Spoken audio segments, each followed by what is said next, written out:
নিবেদন করছি অপূর্ব দত্তের লেখা আকাশ।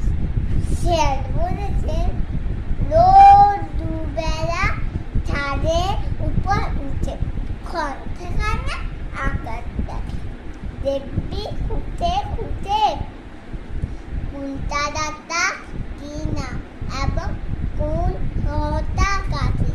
জ্যোতিষ বলায় কাকে বলে সেটাও জানার আছে। স্যার বলেছেন, আকাশ মানে টুকটুকেরার ছাড়া, সেদিন কাছে সুদন্ততা সাদা বকের মারা। ও দিদি ভাই,